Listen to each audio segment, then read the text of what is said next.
Okay, so hello everyone. Welcome to another session of the Leuven Seminar on Classical German Philosophy, the last one of this spring 2024.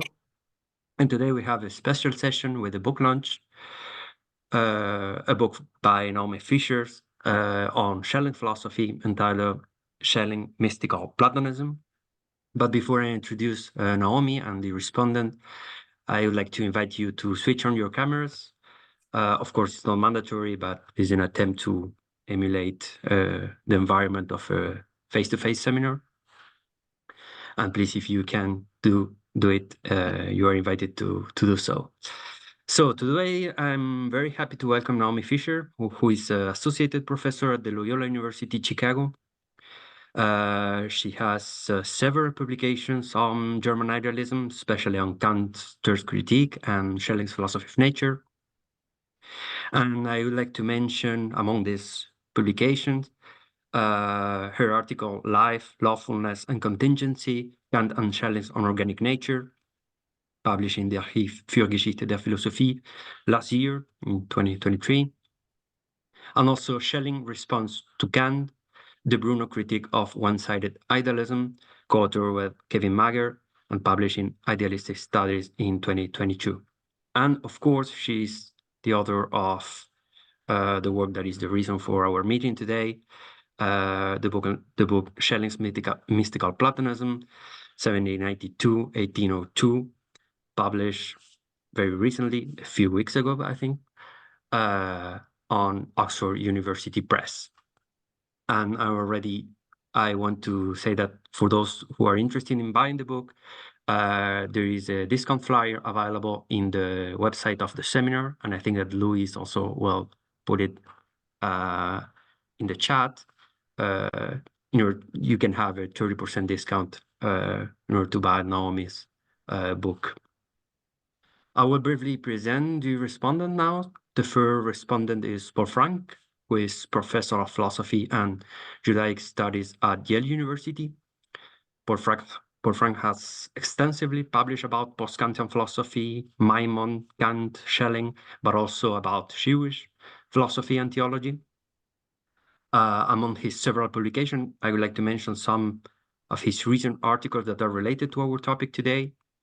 Paul Frank is the author of the article From World Soul to Universal Organism, Maimon's Hypothesis and Schelling Physicalization of a Platonic Kabbalistic Concept, published in the collective volume Schelling, Freedom, Nature and Systematicity, edited by Anthony Bruno and released in Oxford University Press in 2020.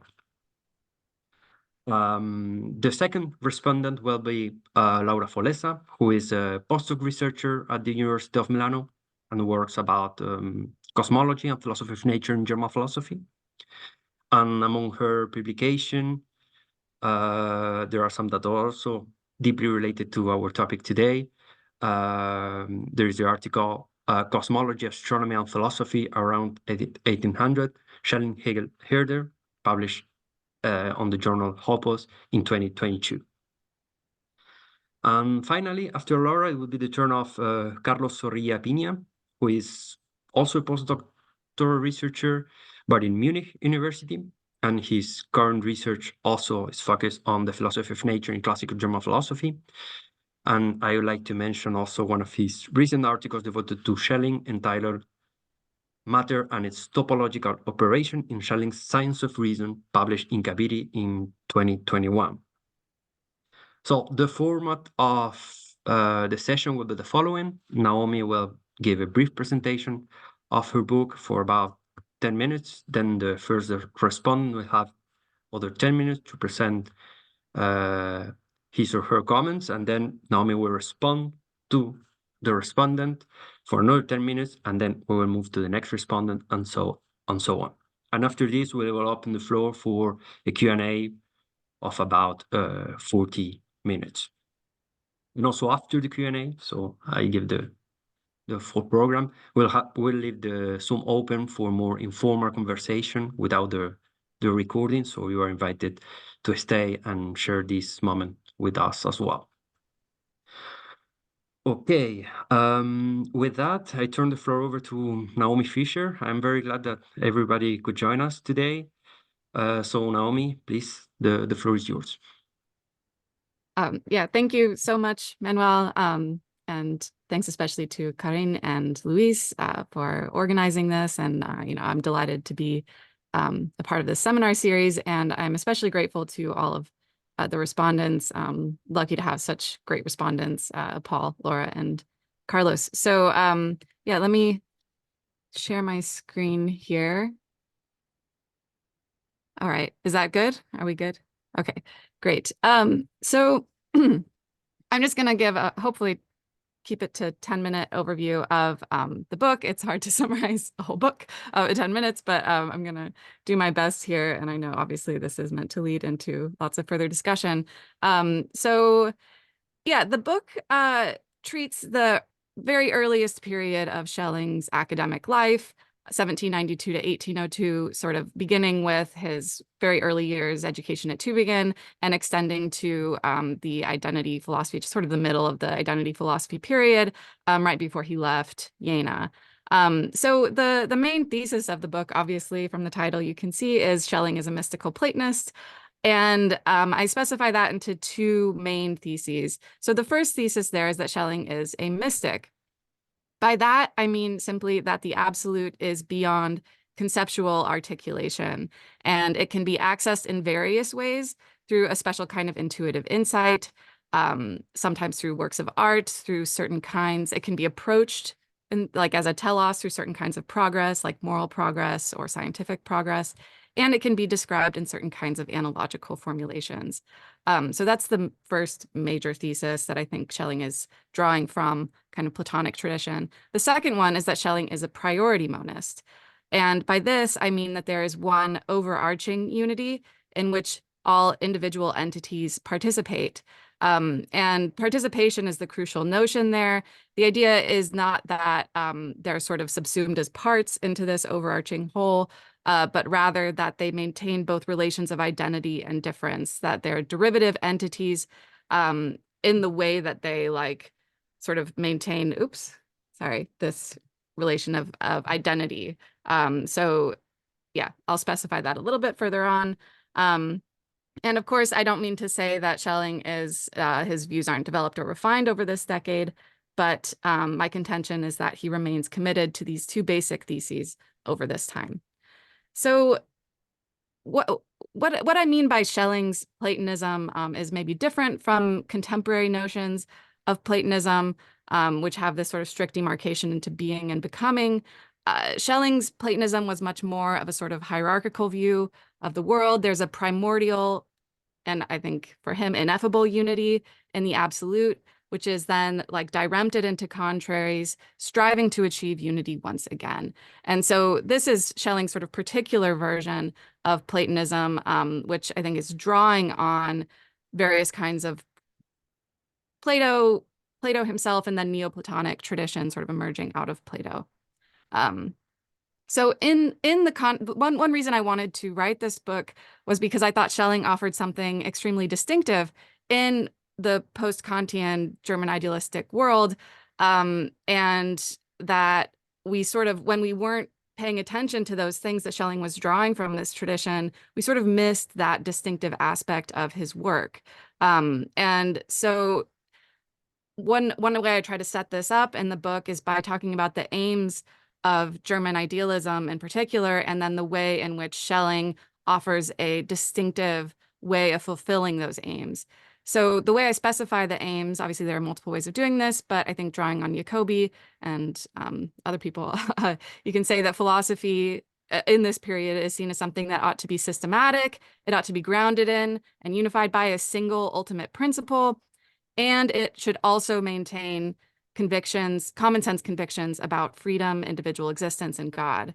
So Schelling, so Schelling is different from other idealists such as Fichte or Reinhold, who think of that unity as being attained within a philosophical system. So Reinhold has a notion of like derivation from a first principle, which is like specification via minor premises, sort of a deductive system. Fichte has I don't know, different different interpretations of ficta, but one, I think, plausible one is that there's like this first principle, which is not itself an articulation. It's not a proposition, but it is an act that can then be described discursively. And then we can also derive conditioning relations from that first principle. And so these are notions of discursive derivation from a first principle in a way. Schelling's distinctive approach is it has to get, so if the ultimate grounding principle, and he has arguments for this, can't be discursively or conceptually articulated, it remains sort of inferentially external to a system. It can't be brought in via relations of derivation or discursive derivation. So since it's necessarily outside of the system of philosophy, it's the notions of grounding and systematicity have to be very different than the ones that have come before him. So that's the sort of way in which his approach is distinctive. The things are grounded in the absolute, which provides a kind of unity, but they're not discursively derived from the absolute. So it has to be a different notion of grounding and then a different notion of systematicity. So what is he drawing from here? So I look at several major sources. So first, there's the 1792 to 1794 notes on Plato. These are sort of the lesser known pieces on Plato. He writes specifically about the ion, and then there's other interspersed comments about other dialogues, including the Meno. He has a treatment of the Gorgias and some other things. In this, he reflects a lot on the notion of divine power or divine dispensation. And the idea there is that there's this divine element in poetry, rhapsody, prophecy, and I think crucially philosophy that's contrasted with a kind of natural knowledge. And this division between a kind of divine intuitive insight on the one hand, and then like sort of natural theoretical discursive cognition on the other is something that you find like I think throughout this decade. And like intellectual intuition and like systems of philosophy on the one hand, or you could talk about absolute cognition and theoretical cognition as appears in the 1802 dialogue Bruno. But that division I think stays throughout. The other sort of major Platonic work that he's drawing from, or that we can sort of see his engagement with, is both the Timaeus and the Philebus and the 1794 Timaeus commentary. So he wrote both of these works when a student at Tübingen. He's there interpreting Plato's Timaeus in light of Kant's theoretical philosophy, but also, and I think importantly, the metaphysical framework given in the Philebus, which has these four principles of all being. And that's, I think, a major theme throughout. This thing is progressing without me. I don't know, sorry, like just set it on a timer or something, but that's good. That's good. Keeps me moving. So the final exposure to Neoplatonism the final sort of point of departure that I examine is Schelling's exposure to Neoplatonism. So he was exposed to Neoplatonism in, I think, direct and indirect ways. Indirectly, here I draw a lot on the work of Michael Franz, who did this nice study of Tübingen in the 1790s when Schelling, Hölderlin, and Hegel were students there. Like the Professor Pfleiderer and his studies of Euclid shows a likely connection between like Proclus's commentary on Euclid's elements and both Schelling and Hölderlin. Also, Schelling focuses early studies on what we would call Middle Platonism and the development of Christian doctrine in like the 1st and 2nd centuries and beyond. And then so those are sort of indirect kinds of exposures. Direct exposures include he read Bruno's On the Cause, the Principle, and the One through, I think, it seems like, well, he cites it later. We don't know exactly when he read it, but I think probably pretty early. In 1789, Jacobi published these excerpts or paraphrase-like excerpts. There's paraphrases and excerpts from Bruno's dialogue. And Schelling clearly read that. I think he probably also read Neoplatonic commentaries on Plato's dialogues. And he doesn't talk about them, but we know Hölderlin was reading them. It seems likely that he would have read them since they were seen as important guides to Plato's dialogues at the time. So Schelling's Platonism is, I think, very much inflected by this Neoplatonism that made its way to him in these direct and indirect ways. The result of that is this, as I said before, the more hierarchical rather than dualistic system. And, instead of having this periodization of dialogues, Plato's dialogues that we have now into early, middle, late, the dialogues are seen more as a unity. And some dialogues that we regard now as like late dialogues that aren't sort of paradigmatically Platonic, like the Sophist and the Philebus, were seen to be much more sort of central and paradigmatic. So more attention was given to those later dialogues than we tend to accord now. Oh, okay. So I thought I'd sort of just give a few quotes to sort of indicate where this is going, and just trying to set things up for the later discussion. But so the progression, obviously, I talk about the works in the interim, but I think the Platonism really culminates in this 1802 dialogue that Schelling wrote called Bruno. And there we see this notion of this absolute unity dirempted into contraries and then striving for unity once again, in which these relative unities and individual things are like reconstituted and become existing things. So we can think of that like diremption into, say, real and ideal, or mind and nature, or subject and object. These are sort of dualism, or like opposed contraries that we find throughout Schelling's work.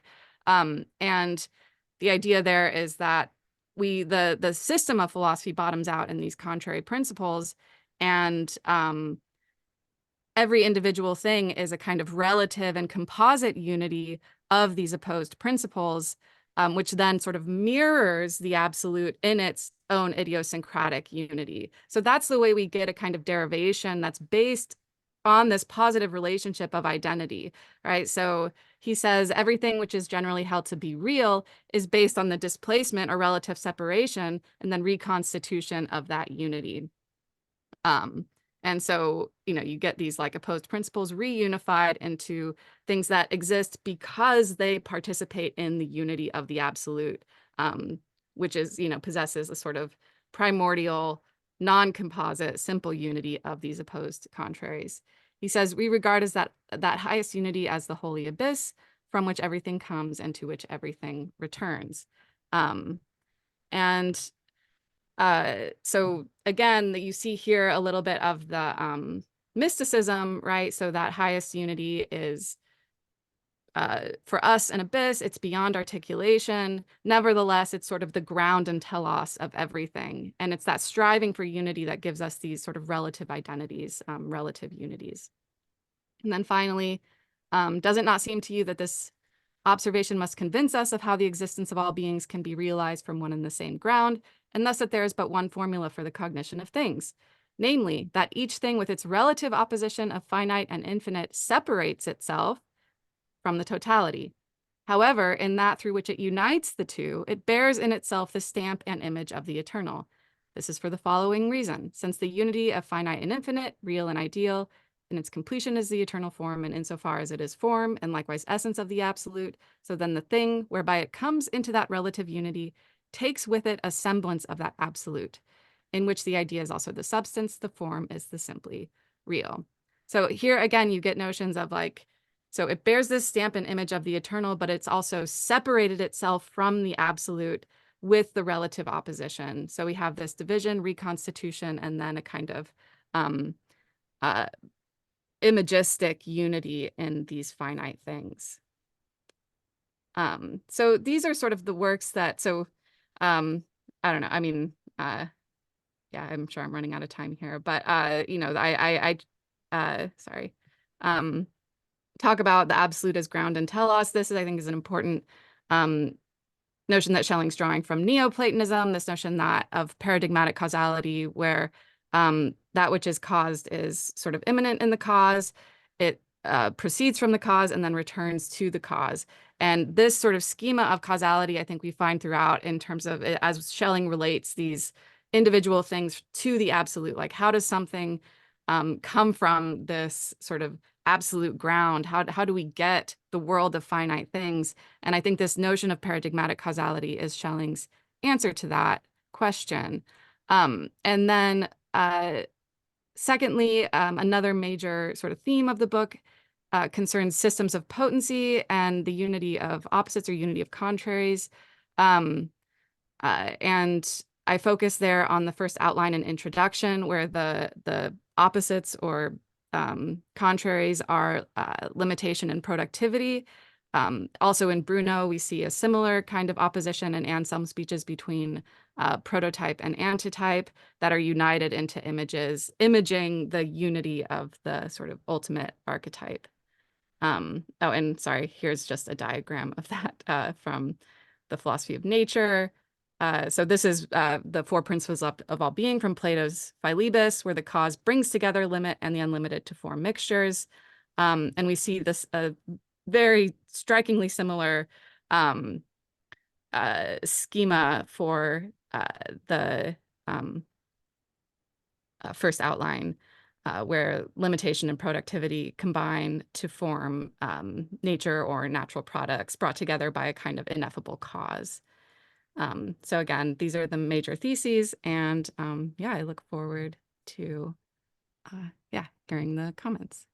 See if I can stop my share. Okay, good. Thank you, Naomi, for this nice overview of your book. We'll turn now to our first respondent. I will hand the floor over to Paul Franks. So thank you for including me in this discussion, and many thanks to Naomi Fisher for a really terrific book that makes a very clear and compelling case. I think one of the most interesting features of Schelling, or should I say one of the most productive features of Schelling's thought, is that he engages for such a protracted and in such a deep and complicated way with many different figures and traditions in the history of philosophy, and no question at all that Platonism is one of these. But what I think Naomi has done, for which we should be especially grateful, is to really get clear about what sort of Platonism he is engaging with, and focusing, I think, on the period between the Timaeus commentary and the Bruno dialogue. It is very helpful in that regard, and really helps us to get clear about that, because the sort of Platonism that Schelling is dealing with there should not be identified with the sort of Platonism that is often associated with that term in contemporary discussions. In particular, as Naomi has mentioned, and as she discusses in her book, first of all, Platonism here is not to be distinguished from Neoplatonism. It is part of a sort of classical tradition in which the commentators also participate, and they don't think of themselves as being Neoplatonists, but simply as being Platonists. There's another aspect to that which I'm not going to get into, but I hope at some point later in Schelling's work, and maybe later in Naomi's work, we'll hear about as well, which is the way in which what we now call Neoplatonism incorporates certain Aristotelian ideas into its articulation of Platonism. Secondly, this is a Platonism that does not approach Plato's work developmentally, as has now become standard among scholars of Plato. And as I think Naomi convincingly argues, the focus of the sort of Platonism with which Schelling engages in this period is not on a sort of dualism between being and becoming, but rather on features of what we might now call the middle or the late or middle-late dialogues, especially the Philebus, focusing on ideas about the unlimited, the limited, mixture, and so on, to which Naomi just referred in her opening presentation. And part of this tradition, as well as Schelling receives it, is the negative theology of Pseudo-Dionysius and so on, and I think that's a very important part of the story. And I particularly want to mention also the discussion of that aspect through as having come to Schelling through Jacobi, Bruno through Jacobi, and also through Maimon and Maimonides through Maimon, all of which Naomi discusses in the very helpful book. One way in which this is a helpful approach to Schelling is that it helps us to say a bit more about the continuity in Schelling's development. So, for example, Naomi helpfully points out that one could think of Schelling as engaging more with, say, Proclus in his Tübingen period, given what he is exposed to by his his teachers and so on, and more perhaps with Plotinus at a slightly later stage. And as you may know, there's this letter, I think it's from 1805, to Windishmann, where Schelling is asking about Plotinus editions. And I will add to that the Kabbalistic tradition with which Schelling engages slightly later than that, through Burma and also through Latin translations of the Hebrew and Aramaic texts, is intimately intertwined with Platonism. I'm not going to get into that now, but one could see that as a further development of Schelling's engagement with Platonism rather than a sort of complete departure from it. Now, I want to say something about the two main aspects of Naomi's interpretation. The book is called Schelling's Mystical Platonism. So there's the Platonic part and there's the mystical part. And as Naomi notes, there's a sort of prima facie tension between those two aspects. And I want to sort of focus on the two and then the resolution of the tension. So the Platonism in question, as I mentioned earlier, according to Naomi, consists not in a sort of dualism of being and becoming, but it consists rather in the notion of a systematically unified hierarchy.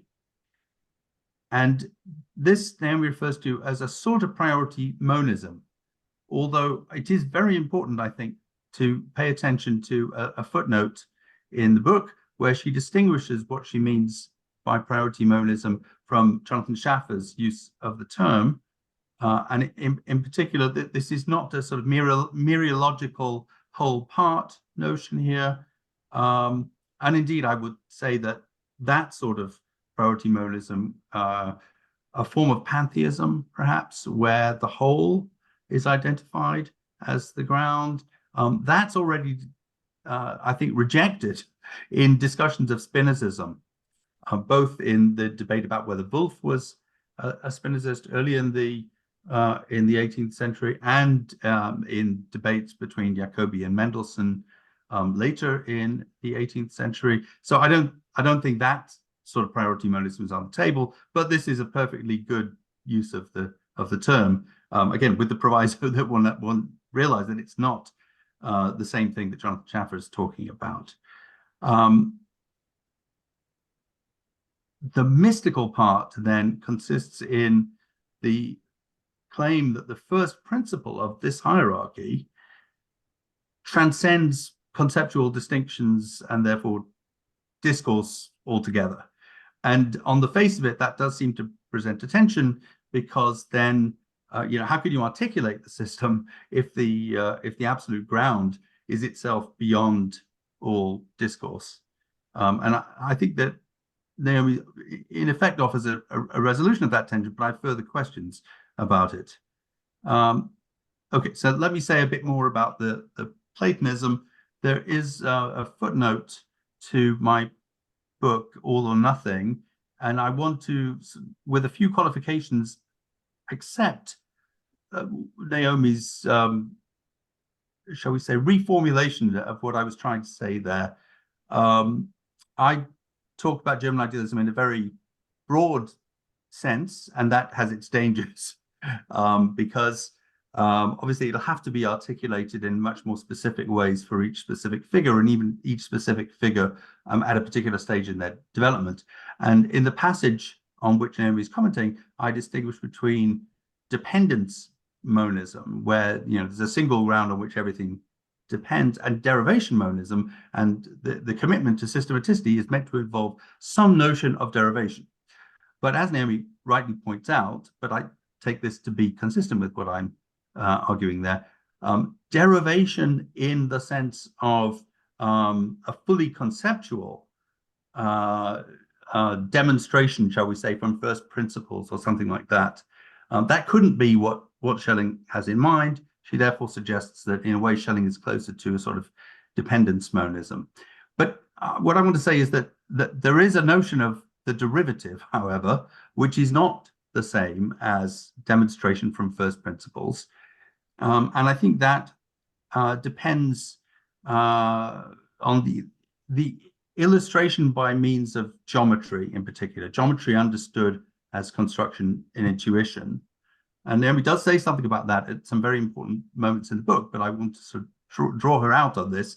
So I'm in my book, although nothing I'm suggesting, although I don't really go on to do it, that would have to be done in the successor volume, that there's a notion of the derivative, which consists in constructing something within intuition, which is not the same thing as deriving from a first principle that is conceptually articulable. So if one constructs in space, then space itself, or that there is a space or something like, that's not seen as a first axiom or a principle or anything like that. And I'll come back to that point, but Naomi notes that there is some precedent for this association with geometry or this geometric discourse in Proclus, and indeed in many other figures as well after Proclus. But I think you're right to focus on Proclus there. And she also notes, quite rightly, that Schelling uses the Kantian term from the Third Critique, exhibition, Darstellung, and in Naomi's own words, in actual geometrical proofs or constructions, one exhibits triangularity itself in a particular triangle. Now, for what we're talking about, you have to go a bit further and say something about you're exhibiting space itself in any construction or something like that. And in that sense, it seems to me that insofar as particulars are somehow exhibitable or constructible as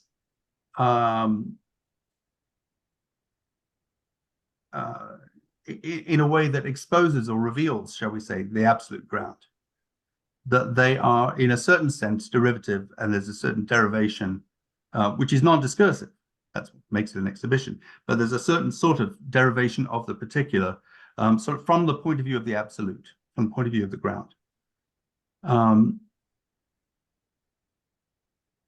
Now, I also would say that suggests to me something stronger than dependence monism. There's some notion of grounding that one wants to get at here, and in fact, that is one of the sources of the prima facie tension.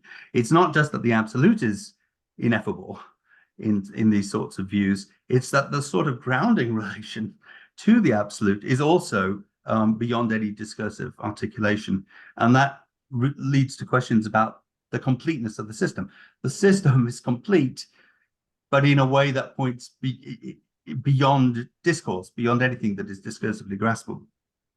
And that leads me to the issue of the mysticism. So I think there are two different problems then. There's a problem of reference. If the absolute is not conceptually describable in terms of contraries, then in what sense can one say that one's intellectual intuition is of the absolute at all? And then there's the second problem, which I've already referred to, the problem of grounding.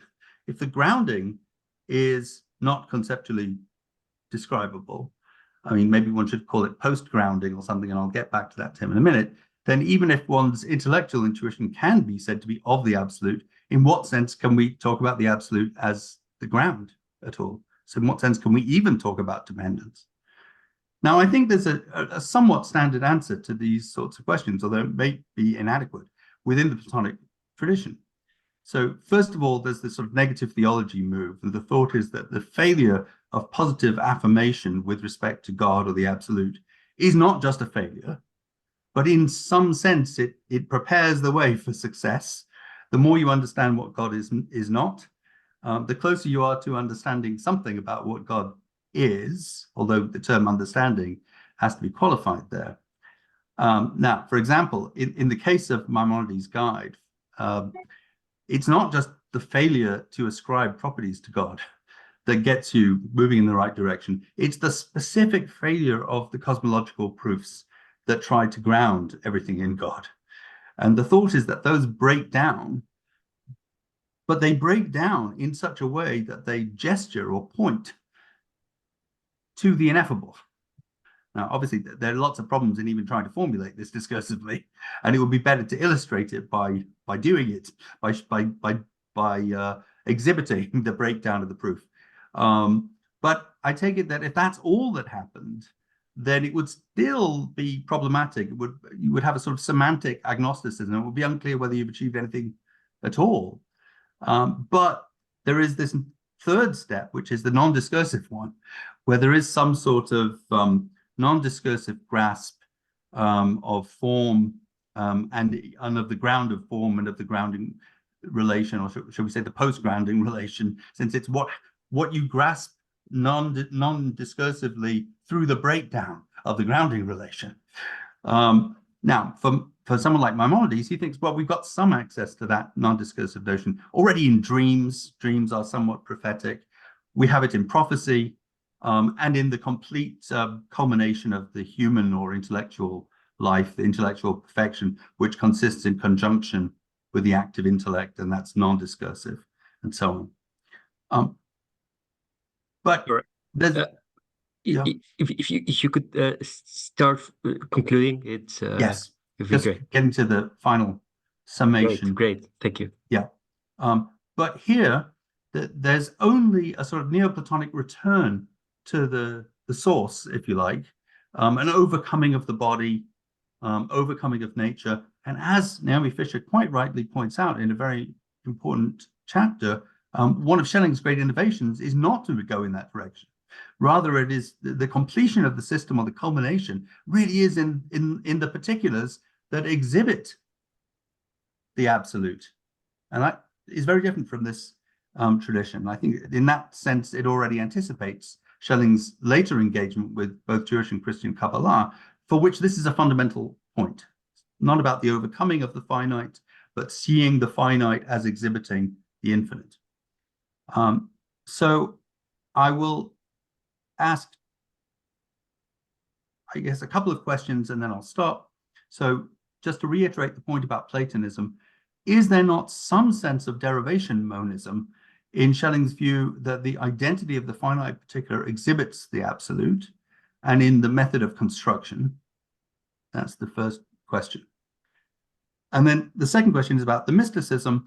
Is the post-grounding relation, however to say that, to the absolute itself exhibitable or constructible rather than discursively characterizable? And if the answer to that is yes, then surely a great deal depends on Schelling's quest for the right sort of aesthetic expression of the system itself, including the grasp of the particular as exhibiting the absolute.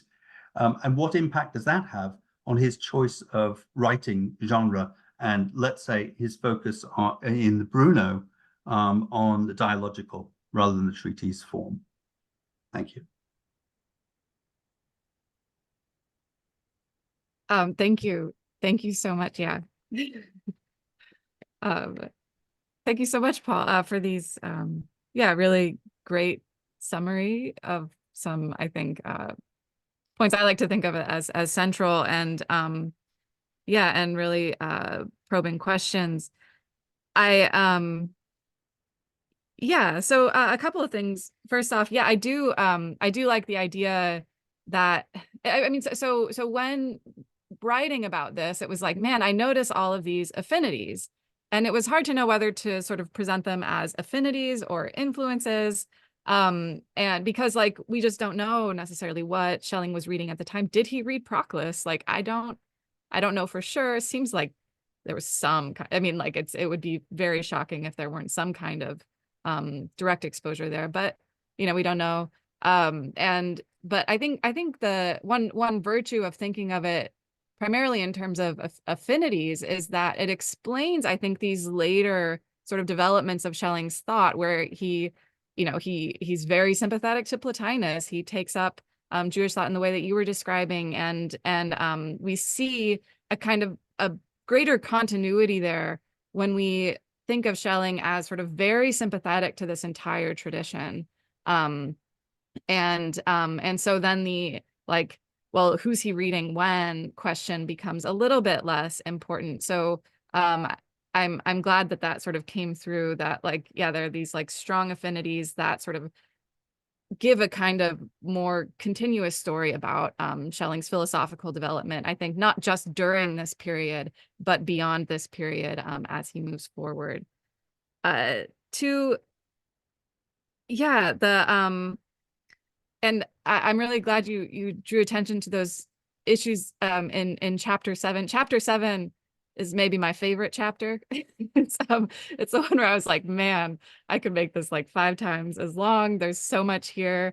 And I'm just trying to summarize briefly the sort of issues that arise in this kind of the sort of cluster of issues around like, well, what do we put in place of articulation? How does this sort of intuitive insight relate to the building of a system of philosophy? And that's a sort of guiding question that I deal with in that chapter. And then, yes, talk about, geometry as a kind of, analog is too weak a term because I think that it's more than that. But then moving forward to notions of schematism and Kant that Schelling's explicitly drawing on the role of the imagination and all of that. So to address your first question, you asked, is there not some sense in which, or some sense of derivation in the finite exhibiting the absolute? And I think, yes, there is some sense of derivation.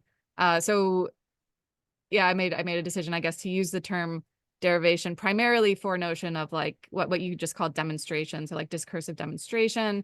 But maybe, just lots of ways you can use words. So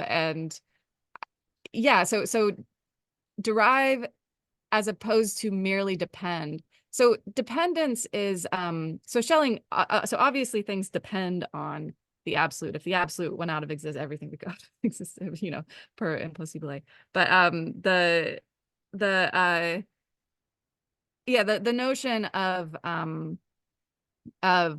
that it's much stronger than dependence, as you point out, because it's not like there's some transcendent entity on which we depend. No, there's a sense in which, right, our very essence is one with that entity, or entity is the wrong word. It's one with that unity in the absolute, and we only exist insofar as we are united with the absolute in that way. Insofar as we're like mirror images of it, participating in it, in some sense identical to it, again, in some sense. So yeah, that notion of I don't know, what I call participation there could be construed as a kind of derivation, and exhibition. Yeah, I like how you put it that, in geometry, when we do a construction in geometry, what we're exhibiting is not just triangularity, right? If I'm drawing a triangle, I'm not just exhibiting triangularity, I'm exhibiting space. And so I think, there's something very similar going on, right, in the exhibition of the absolute. So finite things, when we view them in the right way, when we view them as exhibiting the absolute, are exhibiting that unity itself. And we sort of, see it in that light and treat it in that way, not ignoring its own particular features, but those sort of recede in a certain way, and then the features of that unity sort of rise to the fore. And it's through that exhibition that we see these things as unity. So the way in which this is supposed to guide the construction of the system is that we recognize the unity in the thing, and then we can construct Schelling systems of potencies where like we see these individual entities as uniting in themselves these opposed principles. So it's the unity itself that's exhibited through this kind of more intuitive insight, and then that guides the construction of the system. And similarly in so schematism in Kant, so schemata, right, mediate between the intuitive and the conceptual. And here Schelling is using schematism. He calls them schematisms, sort of weird locution, but they mediate also between the intuitive and the conceptual. Although here the intuitive is not the forms of intuition, and as in Kant, it's the absolute itself. So we have this intuitive insight into the absolute, and these schematisms mediate between that intuitive insight and then our conceptual constructions. And you know, and in the further exhibitions where Schelling talks about this most extensively, he plays on the term imagination, like in Einsbildung and in Einbild. Like there's all of these notions where like the imagination is doing the work here of this mediation between that absolute insight into the unity of a thing and then what we then construct conceptually on the basis of that insight. So yeah, I mean, so to move on to your second question, that's something I struggle with. So your second question was, yeah, is this sort of post-grounding relation exhibited? And the worry I have there is if I say it is exhibited, I mean, in some sense, you might run into a kind of regress there where we need exhibitions of the things that we're exhibiting and so on and so forth. And to articulate the way in which that's grounded. And then, well, if the exhibition itself needs grounding, then, oh no, you know, we run into this problem where we have to sort of give accounts of those grounding relations like ad infinitum. But the grounding relation itself, I mean, yeah, I do think, you know, so those passages on the imagination and further exhibitions, this is something I want to work more on just because it was very like, wow, I can't give this the attention it deserves. I need to do like a deep dive into Kant and space and some other things. But those notions of grounding in, or sorry, that the way that the imagination is at work there is it's difficult. I like the notion of like potentiation and all of that is bound up with what he's doing there. And yeah, I mean, that is, you know, I use the notion of participation because it's something that comes up in Bruno to describe the relation between these finite things and the absolute, because I think that's just a more sort of nice shorthand. And I say it's a sui generis relation, like you can't describe it in terms of any other relation. And yeah, part of me worries that that's a little bit of a cop-out, but part of me wonders is that's just where it bottoms out. Like this is, you know, just like there are these basic kinds of relations of like discursive deduction or derivation, there's this basic kind of relation of participation.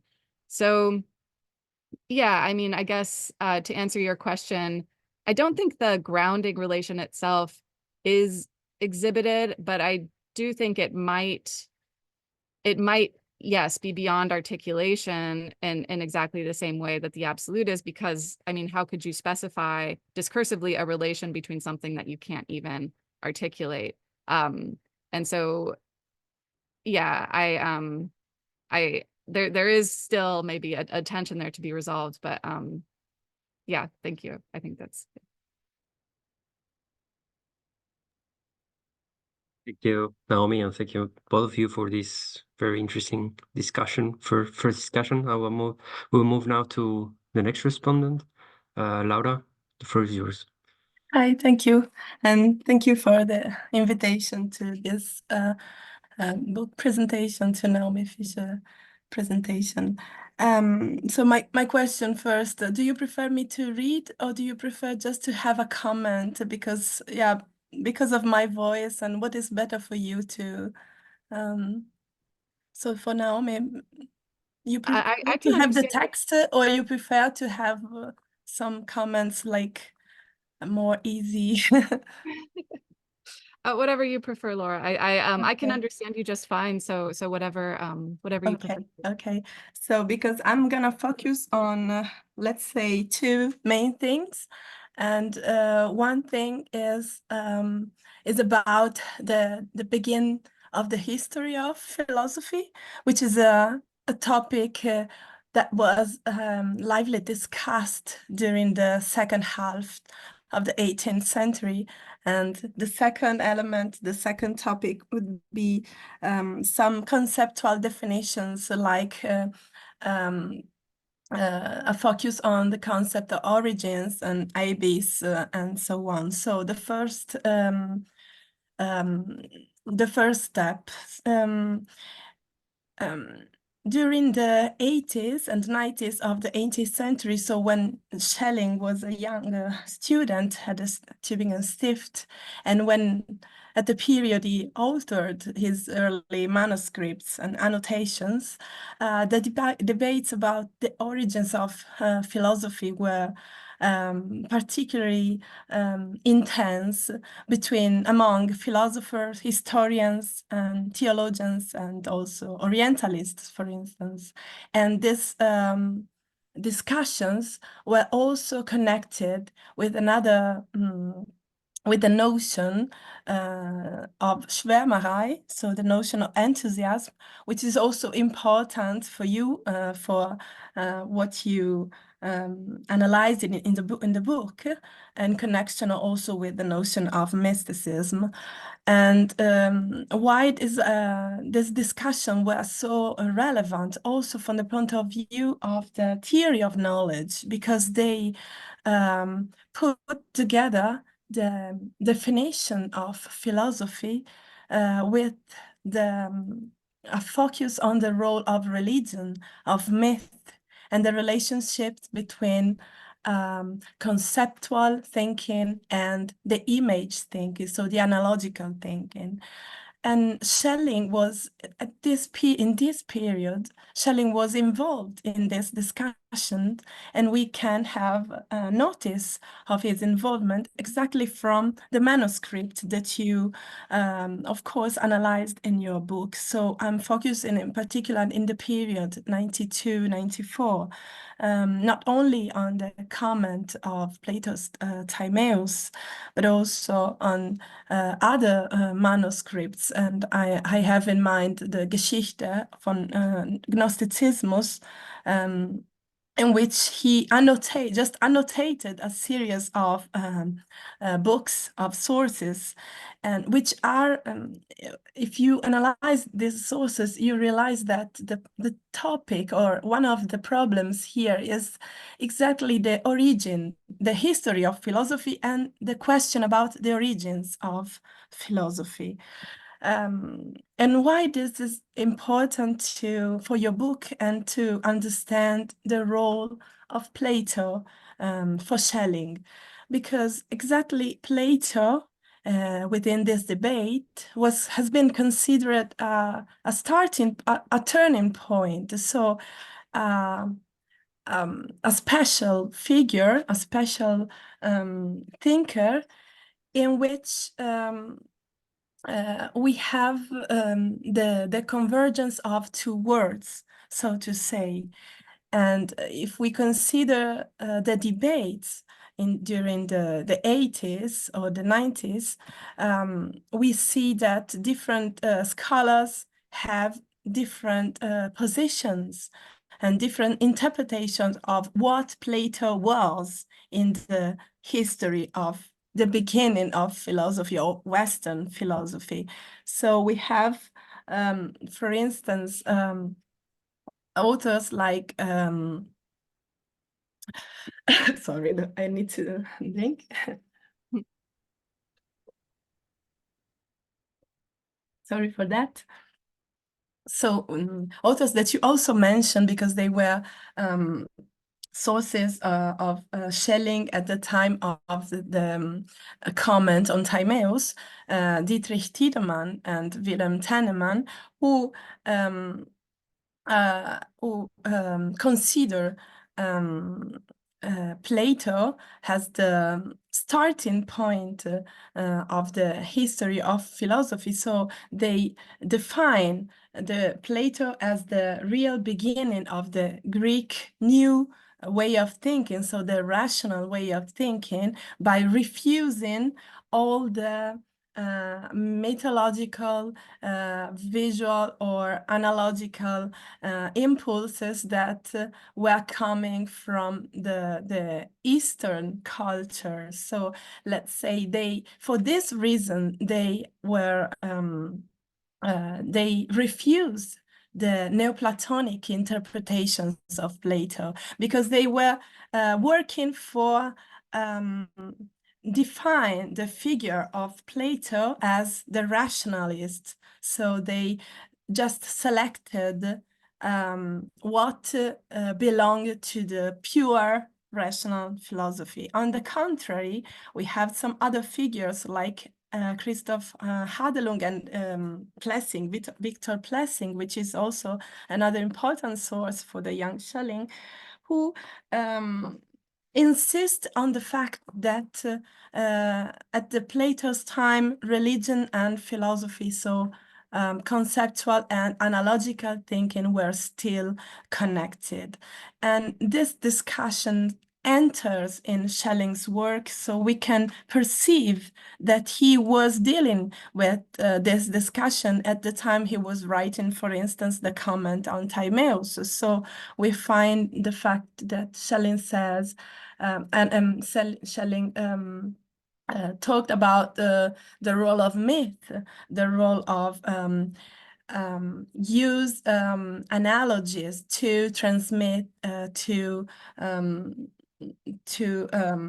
produce knowledge. So this is a very important debate to understand what Schelling was working on at that period, at that time. And another element that is connected to that is the fact that Schelling's commentary on Timaeus is somehow a connection between metaphysical reflection and Schelling's theory of knowledge. So his theory of knowledge, I think, is one of the reference to Schelling's theory of knowledge is also an important element in your book, because you insist on this on the role of intuitive intellectual intuition and intellectual knowledge. So if we understand this debate, so the role assigned to Plato and to the connections between concept and myth, for instance, it's quite useful also to understand the different interpretation of Plato. So the Plato as a pure Plato, or Plato as conveying in his dialogue also the interpretations of Neoplatonists, for instance, Proclus and other, Ficino. Ficino is also another important author that and is important also in this view, because at the time, during the Renaissance, we have again the mixture between East and West. So we have again these interactions between different way of thinking, and this is really important to understand what happened also at the Ficino's time and what arrives to Schelling. So the other short things that concern the concepts that are to me really important. So I would like you to focus on the notion of origins, and maybe if you can say something about Schelling interest in the notion of origins from the different points of view. So origin of the world and origin of history, as we said, and origin of knowledge. So if you think in your analysis, you met some interesting element to focus Schelling's interest on this notion, and also maybe in connection with the notion of abyss, so the ground, and another relevant concept is that of unconscious, of course, which is somehow connected with the idea of known, not well definable, and so intuible just with the intellection and so on. So these are my comments for you. Thank you.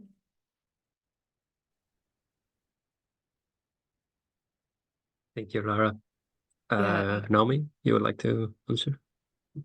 Yeah, thanks so much, Laura, for these really rich comments. And yeah, and some really important context, which I think is instructive. So yes, so yeah, Schelling is writing at this really sort of interesting turning point in like the history of treatment of ancient philosophy, where you get these like the beginning of these historical critical methods, which are going to sort of, yeah, make this, so Neoplatonism, for instance, is a neologism at the time. Schelling uses it once in the history of Gnosticism, I think. But even there, it's not clear. He seems to be using it as a general term to refer to like Middle and Neoplatonists. It's not specified to like Plotinus and later that we would, the way we would typically take the term. So you can see this is a term coming into use, and it's a term meant to distance these figures from Plato, right? It's this term meant to say like Plato is not a part of this tradition. This is a novel tradition coming primarily from Plotinus. And I think there's been good work recently to show that like Plotinus isn't some radical break from what came before, but he's consistent with a lot of like the the middle Platonic kinds of thinkers, and obviously Aristotle, as Paul has said, is really important there as well. So we get as you mentioned, Tiedemann and Tennemann, these important sort of Enlightenment critics of Neoplatonism, trying to revive a Plato sort of free of this sort of interpretive metaphysical tradition characterized by excess and enthusiasm. And yeah, part of that enthusiasm is this notion of like intuitive insight. And so I think one person who you didn't mention, who's obviously important here, is Kant.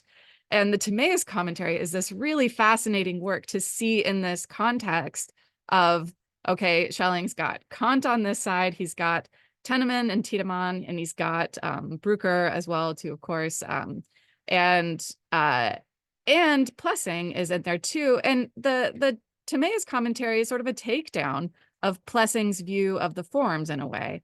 So Plessing thinks the forms are substantial archetypes, and Schelling is siding with Tiedemann, I think, that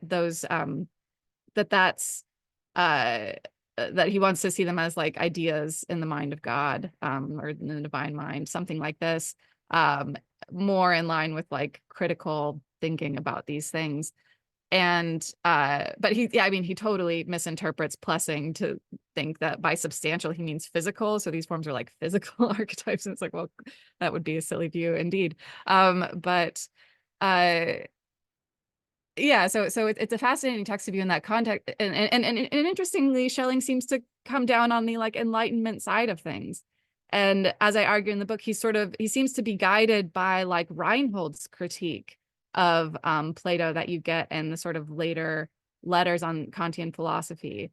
So there's an element of Schelling that's critical. They're critical in that Kantian sense, or historical critical, trying to distance Plato from Neoplatonists, and yet in these earlier writings you get a very different picture. And also in the Timaeus commentary you get this extreme metaphysical view, drawing on, I think, Neoplatonism. So it's this interesting tension that I don't know is fully resolved in that, but I think it draws out a tension in Schelling's own philosophy, where he is deeply influenced by Kant, like no question. And in a sense, his mysticism is drawing on Kant, right? So for, you look at like in letters, in the letters on dogmatism and criticism, he seems to side with Kant on this notion that, look, if you attempt to determine the unconditioned, you're going to condition the unconditioned, and that's a kind of enthusiasm. That's a kind of like excess, metaphysical excess. And so don't do that. Don't try to have your system of philosophy reach beyond its proper limits. And insofar as it goes, that's a Kantian thought. Where he departs from Kant is in this notion of like intuitive insight and like, you know, the ways in which we can somehow, even if not in that particular way, grasp the absolute. And some of those are more Kantian than others. In the letters, it's there's a kind of moral progress, right? That's a kind of manifestation of this unconditioned or ultimate and or you know absolute. And that's also somewhat Kantian, but then we get intellectual intuition, we get things that Kant clearly rejects. So yeah, I think Schelling's he's melding these two views, and in a way, I think the earlier text, the 1792, 1794 texts that you referred to are a little bit more instructive. They focus also on the person of Socrates, as opposed to Plato, and Socrates himself as a kind of person who's in touch with the divine.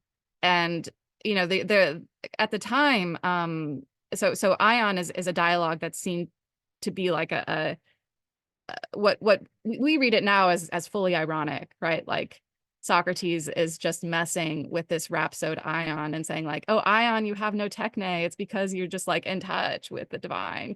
Good for you. And you know, this is meant to be like sarcastic, like Ion, you don't do anything good, right? You're just a hack or something.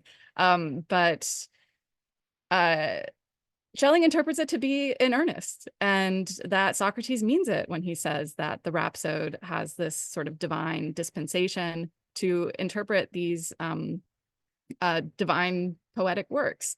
And so I think Schelling is straddling this moment and not fully engaged with the Enlightenment conception of things as like, you know, Plato is free of this interpretive tradition. Plato is, you know, he's very much exactly. into this is so he's drawing on the Neoplatonic tradition, what we call the Neoplatonic tradition, and he's also very pro myth, divine as ways of grasping the absolute, as ways of reaching that which we can't reach with systems of philosophy. So like Kant, he's concerned with the sort of rationalistic excess that you get maybe in this period, and he's trying to temper that. But unlike Kant, he's trying to temper it with this kind of, you know, very the role of myth, poetry, art, progress, intuitive insight, these kinds of things as like a access to something divine and transcendent. Thank you. Yeah. Thank you again. Thank you for this. Okay, we're gonna move to our next respondent, Carlos. You are muted.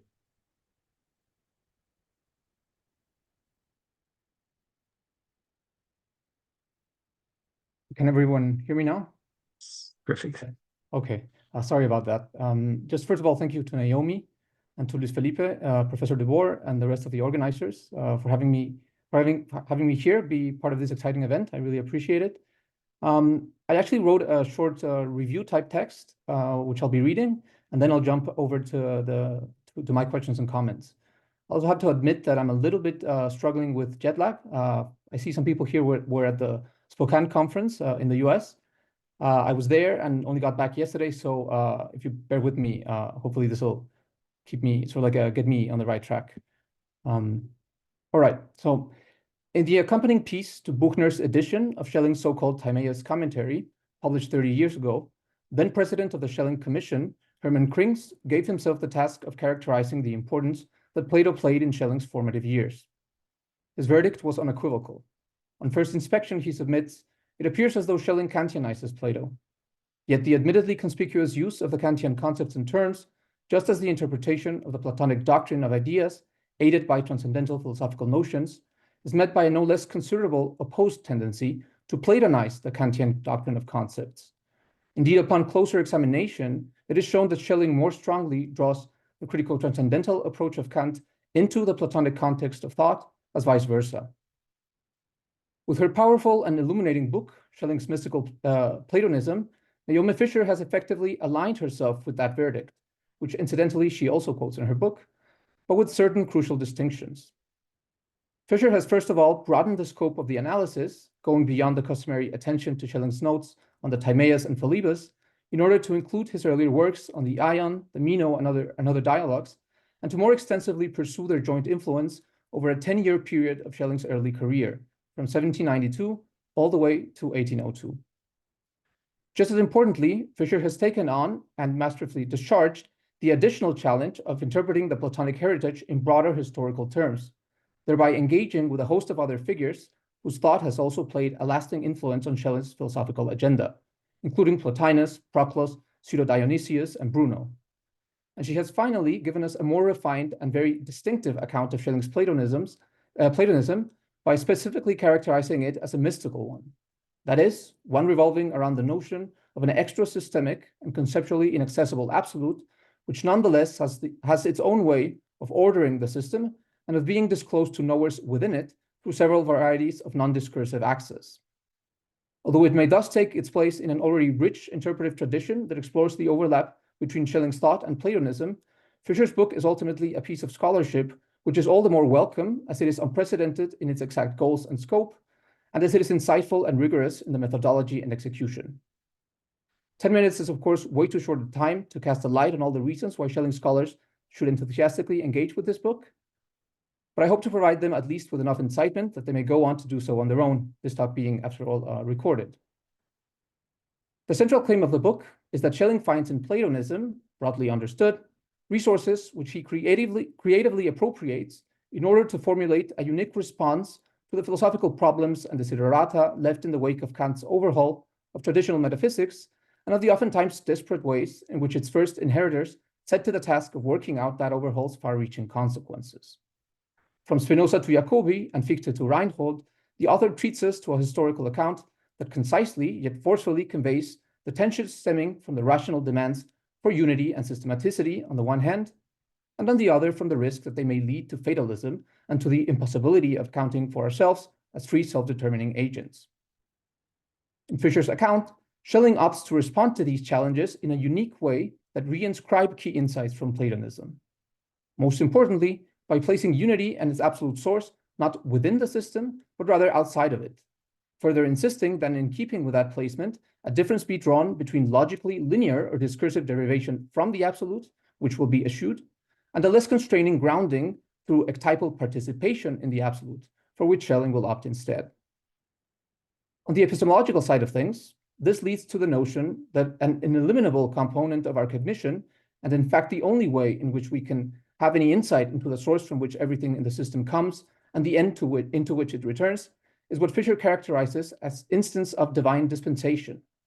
That is, the non-conceptual, non-technical givenness of an incommunicable truth which serves as a condition of our ability to discursively articulate all propositions of the system into a coherent whole, and yet which itself always eludes integration into the web of conceptual relations which it first makes possible. On the ontological side of things, the same key Platonic conviction sees Schelling set up a triad made up of one absolutely unconditioned principle and two only relatively unconditioned sub-principles, which are not as such logically derivable from the absolute, even if they are grounded by it, insofar as the latter constitutes their perfect unity. Fisher then explains how it is from the variable interactions and encounters of those two sub-principles that particular existence within the system stem, and how, if these are grounded by the absolute, it is only to the extent that, within the limits of their own specific being, they increasingly emulate the latter's perfect unification of the sub-principles. This crystallizes in a system which Fisher describes as a priority monism, a whole whose ordered unity is not given in virtue of consistent in or stemming from assured substance, but rather in which everything is united in virtue of being grounded in the absolute as one of its typical expressions, not directly determined by the absolute, but rather, like the absolute itself, being, at least to a certain extent in the case of particulars, self-determining. Let me just get a little bit of water. Of the many issues of interest which fall under the breadth of such a system, I would like to focus on Fisher's account of how the staple Schellingian doctrine of the potencies draws inspiration from Platonic tenets.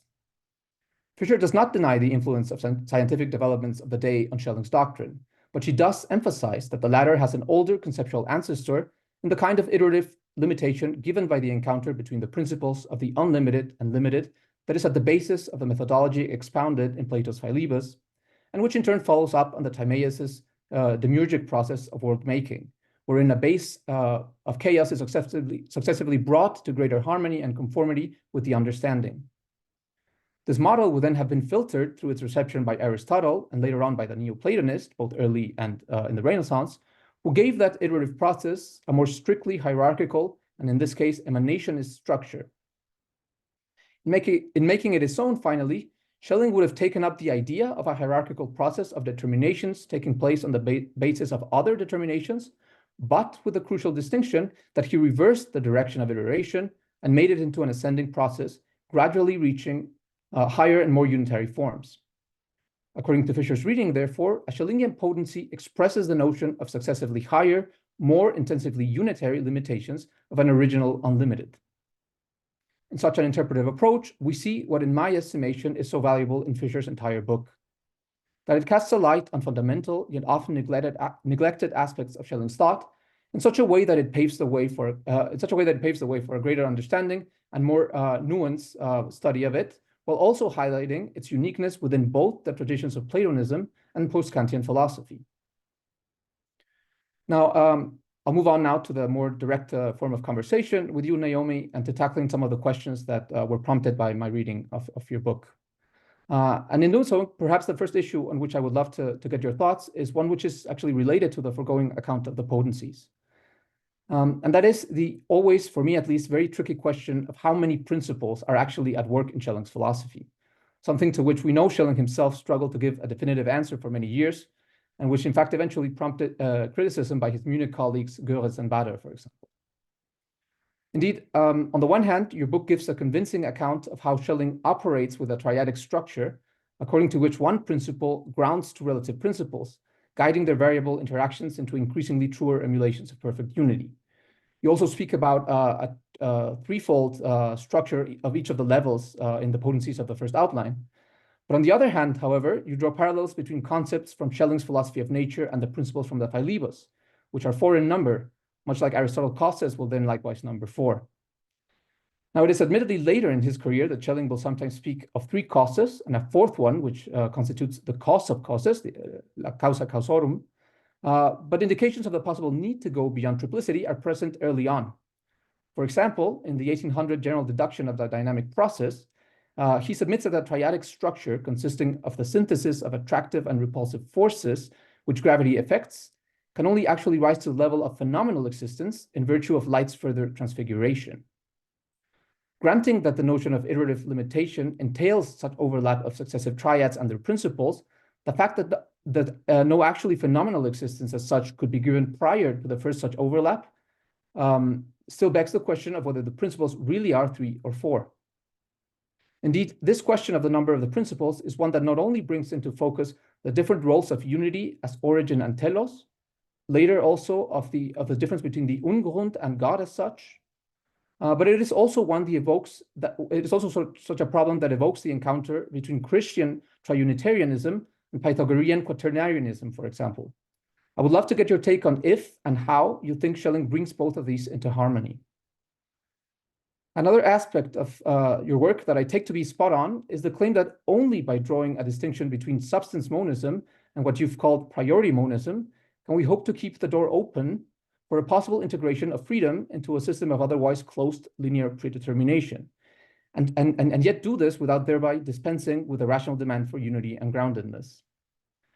Now, this attention to freedom is, of course, or at least beyond the mere transcendental elucidation of the structure of the I, is something which Schelling is usually taken to only be fully addressing in the 1809 freedom essay, at most in the 1804, what he calls incomplete presentation of philosophy and religion. I think you're right, however, in going back to the 1795 of the I and the 1800 system of transcendental idealism, in order to suggest that Schelling was already aware that there can be no theoretical procession from and reintegration into the absolute, but that only practice could affect those transitions and so serve as the motor and mortar between the aspects of paradigmatic causality. I would love to hear a bit more about these distinctively Neoplatonic features of Schelling's work, and particularly also about the role that art plays in such a practice, and how you see that paired with the traditional Platonic misgivings regarding at least the mimetic art. So I think there's an important question here, if every particular thing is a mimetic, or in a certain sense, at least emulative, typical expression of the absolute, and art is the one which most perfectly unites the subject and object in this case, at least such as he expresses it in the 1800 STI. To what extent is that not a mimesis which would be at odds with Plato's, at least, sort of like a disregard for such merely imitative practices? A third and final issue, I'm coming to a close now, I'd invite you to comment on, time permitting, is one that looks a bit beyond the scope of the work. I personally find good reasons to concur with your diagnostic that Schelling Platonism, remains a constant of his career, and that really is something which he still keeps on sort of like nurturing and thinking through well beyond the decade under consideration in your book.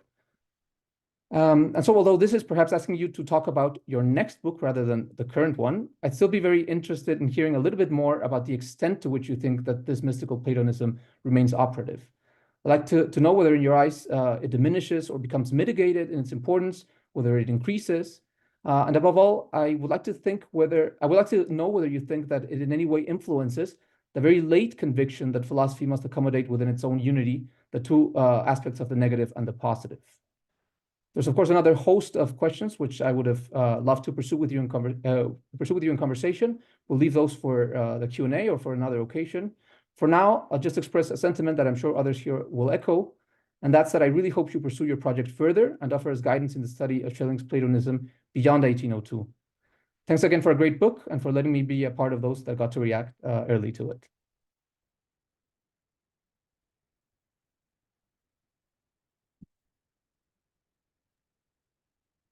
Thanks so much, Carlos. This is, really helpful summary, I think, and very probing questions. I like it.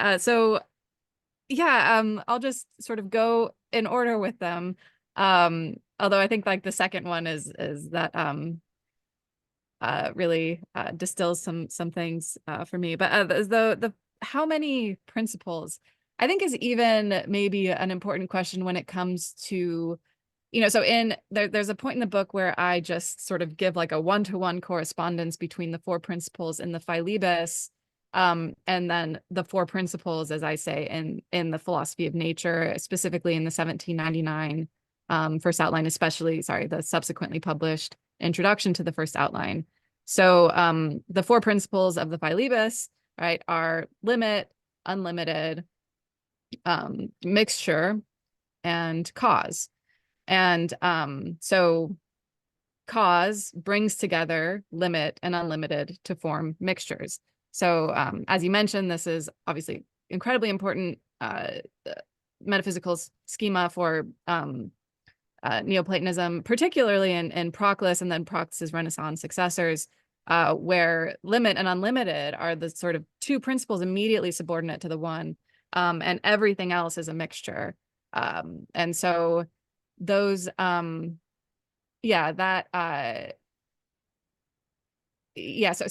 there's a number of things to say about that, obviously, but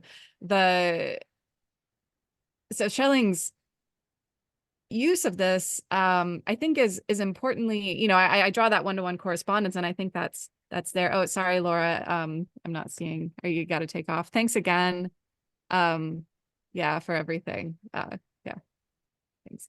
So the four, so I think, so for instance, right, for Schelling, it's not the cause that brings, so in the philosophy of nature, I say it's limitation, productivity, nature or natural products, and cause. So those are all mentioned as like important sort of foundational principles for the philosophy of nature. Specifically, productivity is iteratively limited to form these potencies, and these potencies sort of are individual, or sort of are ways of conceiving sort of individual natural products. So we get like the three potencies there of mechanism, the anorganic, and then organism. So these or sort of matter, the anorganic and then organism. So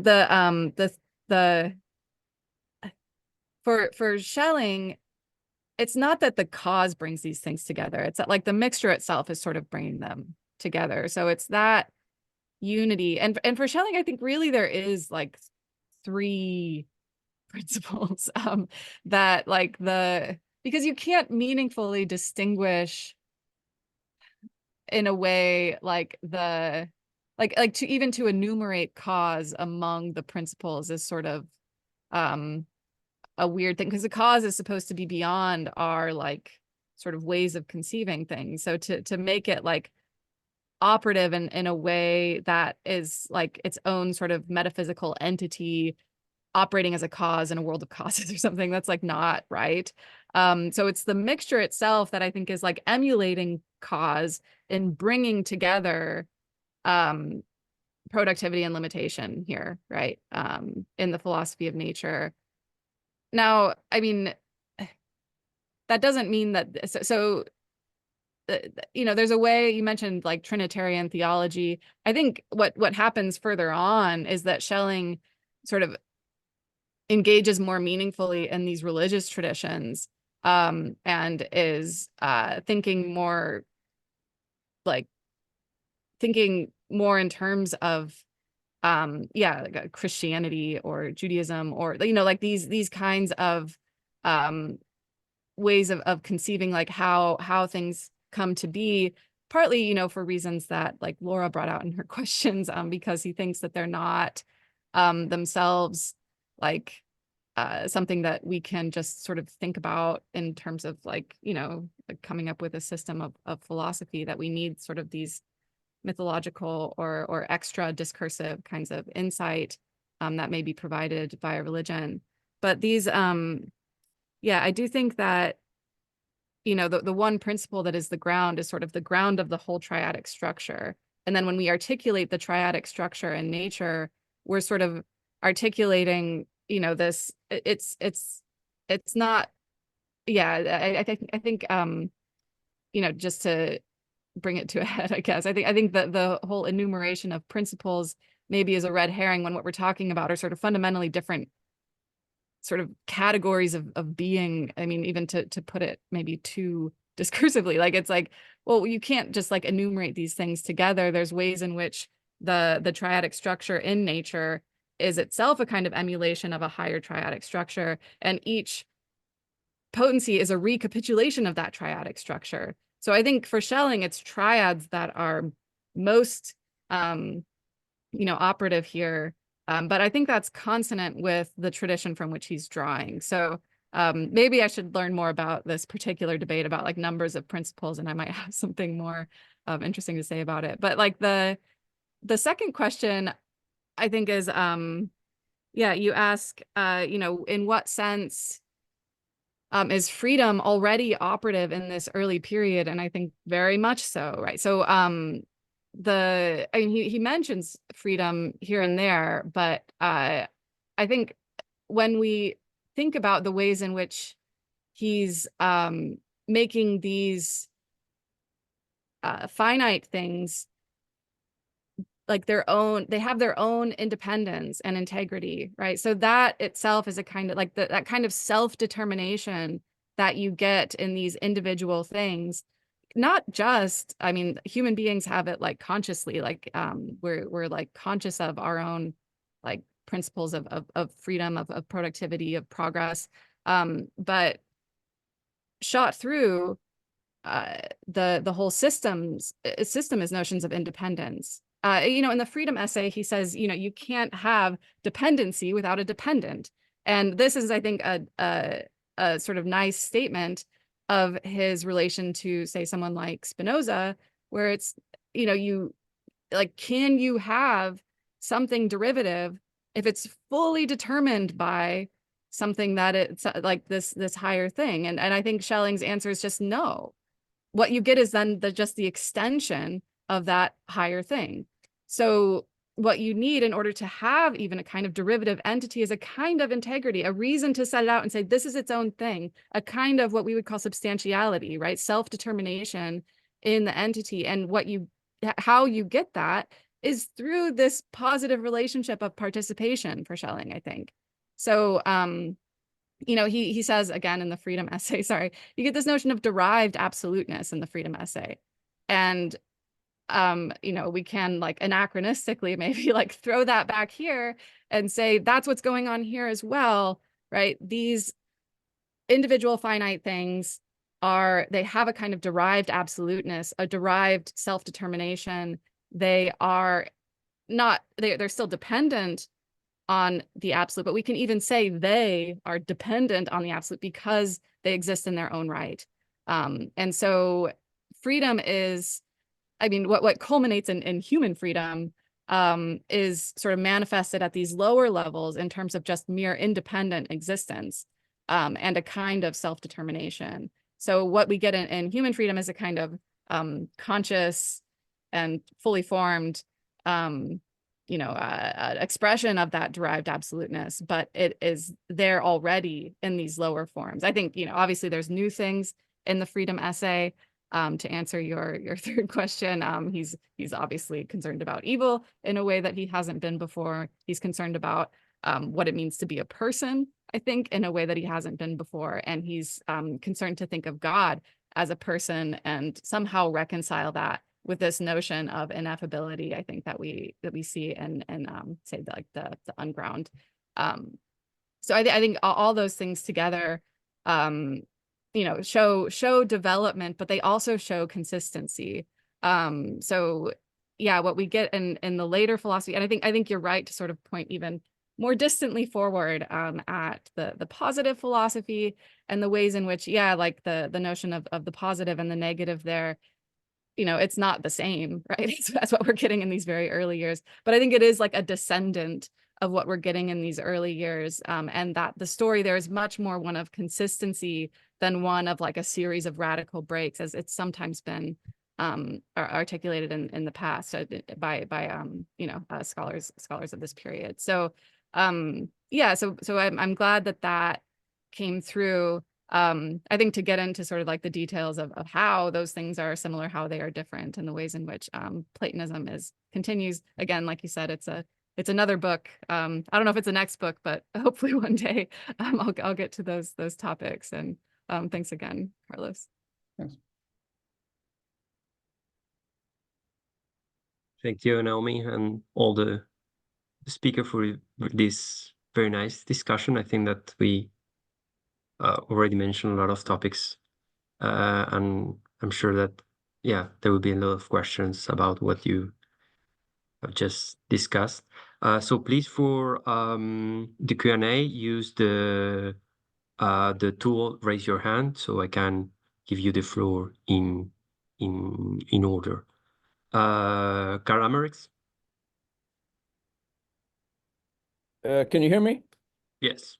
Okay, thanks. So this was tremendous, and I found the hand function, which I usually can't. So forgive me for a minute. I just have to say this is just tremendous. I thought all the particular discussions, including the last words and all the comments, are great. And the book is great. But in addition, this is like a dream come true. It's almost 30 years since I had the good fortune to meet Paul, and we were discussing German ideals at Dartmouth, and he was working on Fichte and Kant, and I could see he really knew German philosophy, but I was hoping he'd move even beyond Fichte, to Schelling and others, which he did in his book. But whenever one touches Schelling, there's much more to do. And I think, Naomi has really taken just the right step. And at that conference, a real eye-opener for me was Manfred Baum's discussion of Schelling and Plato, and something I hadn't really thought about that much, although I'd gone to Germany originally to study Schelling as much as anything at Tübingen. So here's just a positive suggestion. It's a really minor thing, but picking up on words that were mentioned: exhibition, imagination, art, history, and then about what do you think? What are you doing next, and what about Schelling's later work? I think I read Schelling as kind of connected with the early Romanticism as the best way to carry Kant forward and carry forward what's going on in Third Critique with the notion of aesthetic ideas. And I really have problems usually with the notion of imagination and getting beyond the conceptual. So I was really provoked by what Paul was saying. I'm interested in it because I think we're always using concepts no matter what. But when we have an exhibition, then, something extra is going on. I think of, it's a great poem by Novalis that people make fun of. They say they can 1000 Bildern, Maria say they can 1000 Bildern, but doch keins von uns kann dich schildern, wie meine Seele dich erblicht. I see you in 1000 images, but none of them can express what my soul sees. That's, for me, that's the best way to express Platonism that anybody ever, or most compact that anybody ever came up with. But it's a set of words that sort of points beyond itself. So my hypothesis is this, see if you accept this. My hypothesis is that once you've got Kant and Schelling and they've thought of these things, what do we do in this era? Do we just repeat Kant or Schelling, whatever? And one thing you could think is that actually poets and people like poets in a broad sense are people who are using something like prophecy and something like myth. They're trying to their basic project is to be motivators for something like the ideas of German idealism and Kant and ethical leaders, legislators of the world. And their basic project also is to often give a myth or story of the past. It goes together, Homer, Milton, the German romantics, Hölderlin, they're simultaneously saying this is we accept these philosophies, but this is how we have to move forward. And this is kind of the story of the past that connects with it. And it all has to do with the fact that derivations by themselves can't quite motivate people. You need pictures to get people going and so forth. So anyway, so that's just, is that a possible starting point for looking at Schelling's later philosophy and the fact that with the system of transcendental idealism and then after, he does put so much emphasis on myth and art, although he himself really doesn't do an aesthetics as such, but he is probably the best of the German writers on particular aesthetic figures like Dante and so forth. But it's just to wonder where you're going to go in your next step. And thanks everybody for their great work today.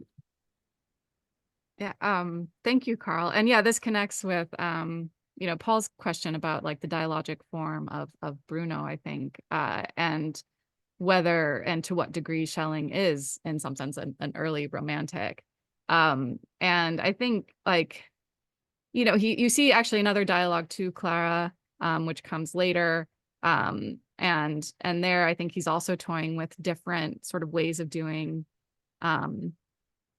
I don't know what might be called like higher philosophy that incorporates elements of myth or story or poetry, considered broadly.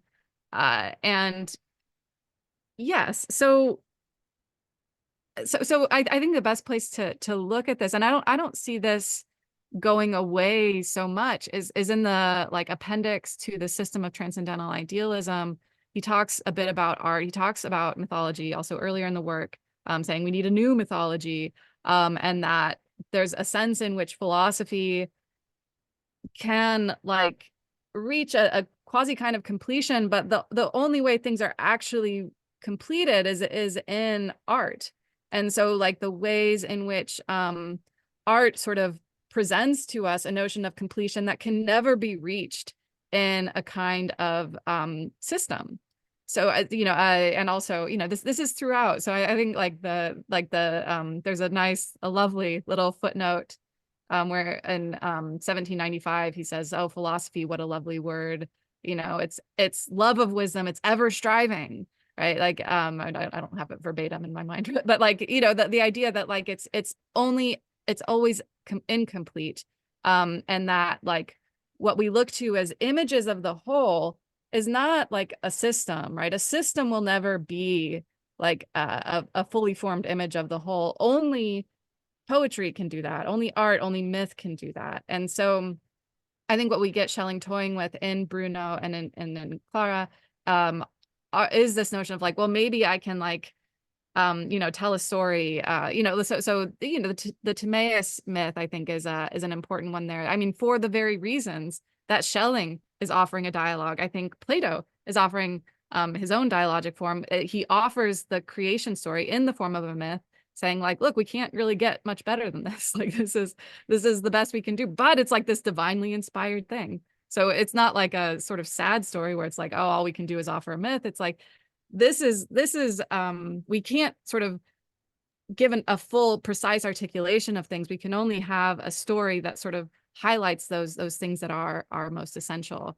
So yeah, I'm not sure I answered every part of that question, but I think, yeah, for sure romanticism is there, but it's not there in a way that like eschews philosophical articulation, right? It's like, you know, it's not that like, okay, you know, we have these like fragmentary stories or fragments or themselves, or we have poems, and then we just like sit back and we're done because already we've had that intuitive insight and there's nothing left to do. No, it's like we have that insight into unity, and that guides our construction of a system. So I think for Schelling, they're essentially connected in a way that you don't find in romanticism. So I think he really straddles this divide between romanticism and idealism in that era. And I think even further on, I think he still continues to, even though he goes more in a romantic direction, maybe. Thanks, Naomi, for this answer. Leonardo? Yes, can you hear me? Yeah. Okay, thank you. I want to thank you, the organizer, for this brilliant book launch, and also I want to thank you, Naomi, for her important work. Maybe, Naomi, you remind of me, last year I got in touch with you by email for ask you the article about Schelling and Philebus. So thank you again also for that. And I have so many questions, but I will limit myself to 3 questions. And the first one is, in your presentation, you talked about Philebus as a metaphysical. And I want to just ask you, what do you mean with metaphysical in... that is, you consider Philebus' dialogue as a metaphysical, or Schelling's reading of Philebus as a metaphysical reading? Do you want to answer now, or? Sure. So, I mean, briefly, I think the Philebus is not a metaphysical text. It's a text about Okay. like pleasure and the good life. But, but you know, there's this like really important, sort of fairly crucial opening where he talks about method. And those points about method are then like incorporated into what I think is a broadly metaphysical Neoplatonic picture. So that sort of reading of the Philebus, I think, is very much inflected by. I think you would, if you just read that dialogue without having any background knowledge whatsoever, it would strike you as strange if someone pulled out like these metaphysical theses from it. But that's what they did. So these like, and there's good reason to do so. But like those 4 principles of being that I mentioned, those are at the beginning of the dialogue, and then it's taken up in Neoplatonism. And Schelling read it that way. We can tell because of the way he talks about it in the Timaeus commentary. It's just on the face of it. That's his reading of the Philebus. He has these 4 principles. He talks about them. He tries to align them with various objects in the Timaeus dialogue. So yeah. Okay, thank you. The second question is a methodological one. You mentioned that in your presentation, you mentioned that the question who and when a certain author is read by Schelling, it's not of primary importance. Okay, and so could you expand it a little more, because, or a little further, because my PhD project is aimed at showing a broader reception of Platonism, and many times I ask myself if this type of question is important in a work such as mine or yours, you know? I mean, I think so. Sorry. What I meant is that sometimes that question can recede and you can still do some good philosophical work. I think it is important. Like, and I've benefited immensely from Michael Franz, for instance, who of course. like does this incredible work showing like this is what people were teaching in Tübingen at this time. So it's not that I want to say like that is important scholarly work. It's just that there's sort of diminishing returns when you're wanting to draw a kind of interpretive point about like Schelling. And so it's like, well, you know, and oftentimes it's just impossible to say like who, like we just don't know. And so when those things like lie beyond, I mean, I you know, was digging through lots of early, you know, these great green volumes with like their indices, you know, like, did he read Cudworth? He did read Cudworth, but like he didn't read, you know, like there's no reference to like Proclus, for instance, in those early works, or early notebooks or Nachlass texts. So yeah, so I don't want to disparage that work at all. It's extremely important. I just wanted to say that when we're doing interpretive work, and there's also like these like so many strands of influence, and it's like, well, what about like Kant's dynamic theory of matter? What about like Fichte and Anstoss? And like, what about, you know, and it's like, yeah. Like, so those things are all going on. And you don't have to like pinpoint one of them and say, that's the one. It's just like, well, so, you know, instead of, if you want, you don't need to make the strong interpretive point that this is where Schelling is getting this idea. You can make the sort of weaker interpretive point that like, it may be where he's getting the idea because look at these resonances and, you know, and plausible sort of paths of influence. Okay, thank you a lot. And last one, it's a generic question. And why have you chosen to not consider the Weltseele in your book? Maybe because you wrote an excellent article, a paper on Schelling's Enfehlibus and in the Weltseele. So I ask myself why. Yeah, good. Yeah, I don't know. I guess like it's just a very full book, and in some ways I think so it wasn't like, oh, I don't see the resonances there. Like the resonances are there, and partly it was like, well, I already have this work where I've talked about those resonances in the Philebus article that you referred to. So it was yeah, I think you know, you could do a lot of digging there. It's also like the texts there are so few and far between. Like it's really a scientific text, and then he makes these, I mean, like the term world soul I think only comes up like 3 or 4 times in that whole text. So despite the title, it's not like it's not a text that is doing a lot of like methodological work so much as like really sort of digging into like the details of like gravity and light and all these other like crazy scientific things that he's doing at the time. So I guess it was just, you know, you have to focus on some things, and I just found the other things to be a sort of make the points I wanted to make in ways that were perhaps easier and you're where right. I've already tried. Thank you a lot. Yeah. Thank you. Vittorio? Yes, thank you, Naomi, for your presentation and for your book. It will be of much help for my own research. And I wanted to ask a question about the concept of the world soul, not so much the treatise in Schelling's philosophy of nature, but the concept itself that is very crucial to Plato's Timaeus and to Schelling's commentary on the Timaeus. And given that your book focuses on both the period where Schelling develops his philosophy of nature and the beginning of his identity philosophy, I wanted to ask if you see that there is somehow, to which extent the concept of the world soul, that is this entity that mediates the intelligible and the sensible, to which extent it also informs Schelling's concept of the absolute in the philosophy of identity, because it is not straightforwardly the absolute, but somehow the absolute is also about unity and perhaps not mediation, but it is a bringing together of 2 opposite dimensions, the ideal and the real, subjective, objective. And great. So yeah, it's a great question.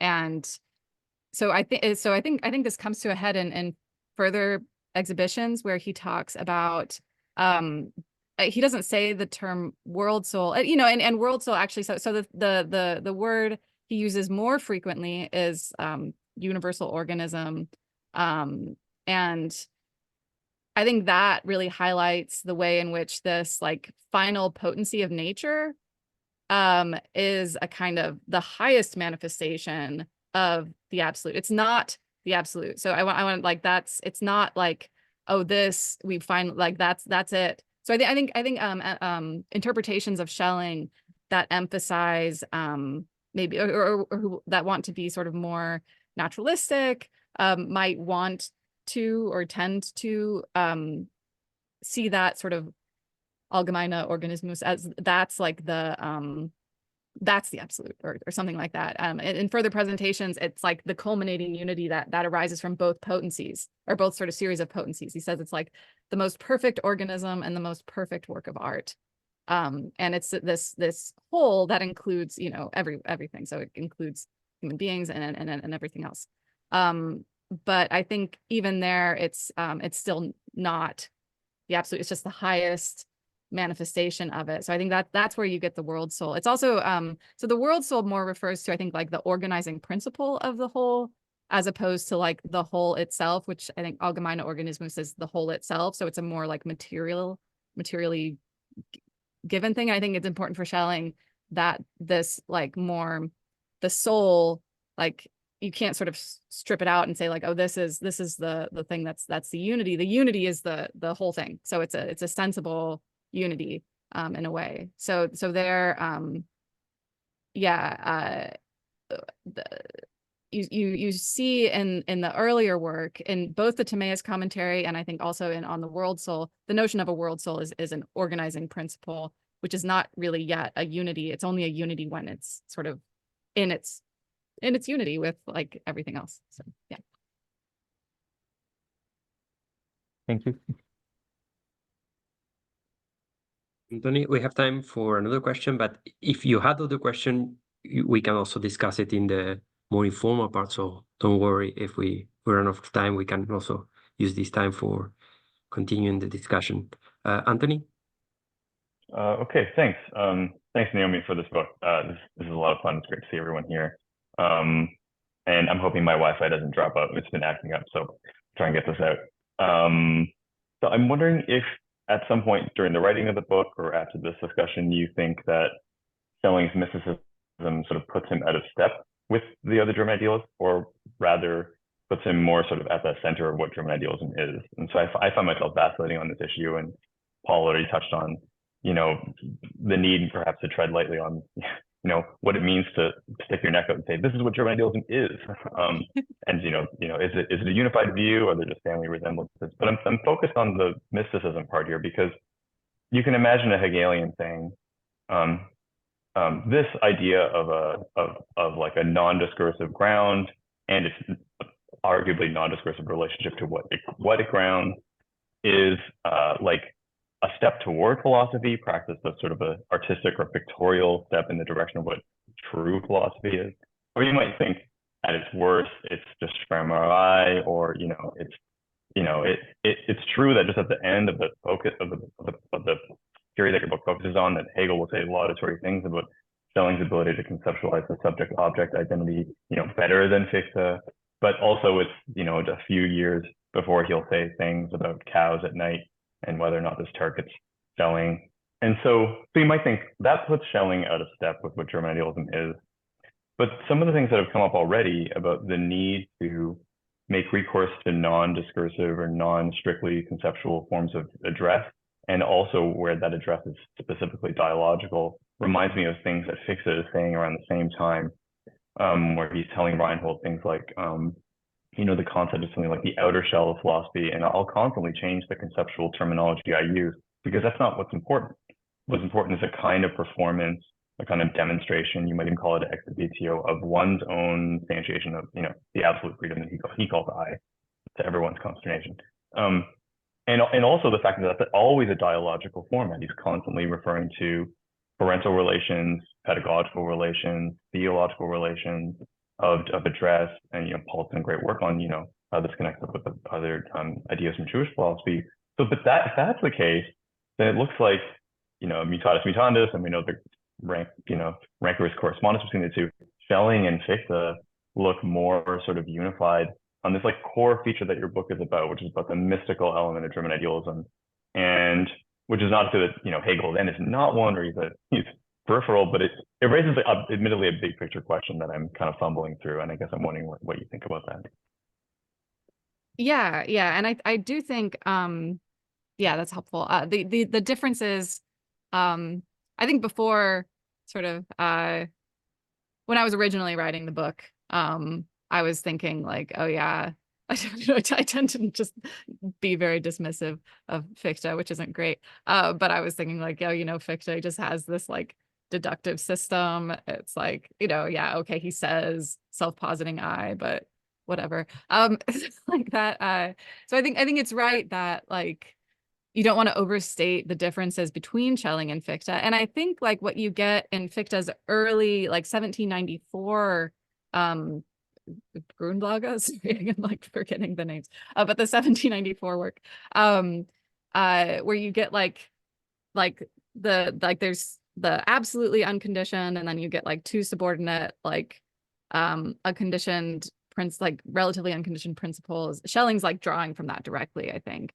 And he's using those that sort of schema from Fichte in a way, and pulling it in a direction that I think Fichte wouldn't necessarily want to go. So I think there's a couple of important points of difference that I think do relate to the mysticism, and one is that like Fichte never, as far as I know, and feel free to correct me, he never says like, we can't articulate this thing. Like, it's impossible to articulate this thing. He never says that. And that's all over Schelling.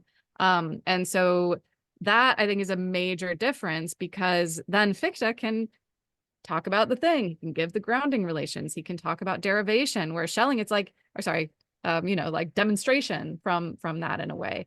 Whereas Schelling, that's not something you can do. You can't demonstrate anything from this first principle, not in this like conceptually articulated way. So those those differences I think are relatively minor in like the sort of way you specify them, but they lead to these like vastly different kind of approaches, I think, with respect to especially like grounding and then the form of the system that they come up with. So I think you're right that they're all kind of struggling with this notion of like, how do we even sort of access this ultimate thing? How can it be unconditioned and be like, and provide this unity that it needs to provide? But I think these minor differences end up sort of sending them down different paths. Sorry, I hope that's not too vague. Last quick question, Karen, maybe? Okay, so thanks, Naomi, and thanks everyone for a very interesting and rich discussion so far. Yes, so I was interested in one of the remarks you made about philosophy itself as a type of striving. And so my question is, do you think that Schelling had a kind of clear-cut conception of philosophy and the task of philosophy at the time? And is he able to distinguish it clearly from poetry and mysticism? Yeah, so he draws on mysticism, but and on the other hand, he proceeds conceptually, and the idea of striving is, I think, very Fichtean. So does he have a clear-cut conception of philosophy? I mean, when we're looking at the uses of the word, I think no, it changes. So, but I think throughout, like, so what he conceives of as philosophy, as striving in the early work, like later in Bruno, he talks about true philosophy as this thing that transcends conceptual articulation. And that's in keeping with, say, his like early notebooks on Plato, where like it's Socrates as philosopher, where the way that Socrates teaches, he can't teach the students like discursively. The way that he teaches is just by proximity and like being close to Socrates, and somehow that spark is kindled in the student, and they give birth, right? So it's like Socrates as midwife in a way that like is not this sort of like, you know, didactic kind of like teaching notion of transmission of knowledge, say. So yeah, and this, oh, and I didn't answer Anthony's full question there about but this relates, I think, to Anthony's question about like where do we locate Schelling in this like constellation of figures? Is he like the paradigmatic German idealist, or is he like outside of German idealism? I think he's like in some ways the paradigmatic post-Kantian philosopher in a way. Like he's straddling the system building projects of German idealism with the kind of romantic impetus that you see and the Jena Romantics. And so like those two things held together, I think really define the 1790s, and Schelling then is like the definitive philosopher of the 1790s. And you know, whether Hegel would view that positively or not, I think Hegel ends up with a sort of fairly negative view of this kind of notion of special insight that can't ever sort of be rendered in the terms of a system. You know, I think that, well, that Hegel's very ambitious, and Schelling says that's like a step too far. That itself is a kind of enthusiasm. Yeah. So yeah. But of course, if you take your bearings from Hegel and you look back at the early development of German idealism, then you get a completely different picture. Yes, and also a completely different idea as to what the task is of philosophy and the capacity of philosophy. Mm-hmm. Yeah. Yeah, so I think that's right. That you know, philosophy itself is you know, so early on, Schelling says, "Oh, philosophy is a science. Like we need to set philosophy on this clear path of a science," in concert with like what everyone else was saying. I think he stopped saying that for good reason, because he thinks philosophy is not just the scientific part of it. I think he thinks it includes that part, but that it's more than that. That it has this what we would call Socratic element, this divine element that that you can't leave out. Otherwise, you just end up with these sort of dead systems. You need this kind of living inspiration, this divine element to sort of push it ever further. So the notion of striving, I think, that you get in Fichte is quite different than the notion of striving that you get in Schelling, because it's a striving. Well, I mean, I don't know. I don't want to make broad interpretive claims about Fichte. It's not my main area, but for Schelling at least, right? There are so many ways in which that striving is manifested, and it's so pervasive in his system. Even just the formation of individual entities is a kind of striving. It's a striving for unity. Moral progress is a striving for unity. Creations of works of art that's a striving for unity. And so all of these things are like teleologically directed, but they're all generative, I think, in a way that you don't really get in Fichte. And I think that is drawing from Neoplatonism. Like you get this notion of in Neoplatonism as like when a thing's perfect and it's kind, it generates. And I think that's why we get Schelling's sort of notion of striving as producing things, which yeah, I find very attractive and interesting. But yeah, Hegel wouldn't. I mean, maybe, I don't know. Maybe Hegel would. Depends on. Yeah. Okay, thank you very much. Thank you. Yeah, and thanks everyone. This has been really a privilege. Wonderful. Yeah, event. Thank you so much. Okay. No, thank you, Naomi. I think I had a very good conversation. And yes, please join me in thanking Naomi and all the participants, respondents of today. I think we had a great discussion. We are gonna conclude here the formal part of our meeting, but the program for the fall of the Leuven seminar will be available soon. So I hope that we see each other again during the fall. Thanks again for all of you for joining us today, and looking forward to see you again.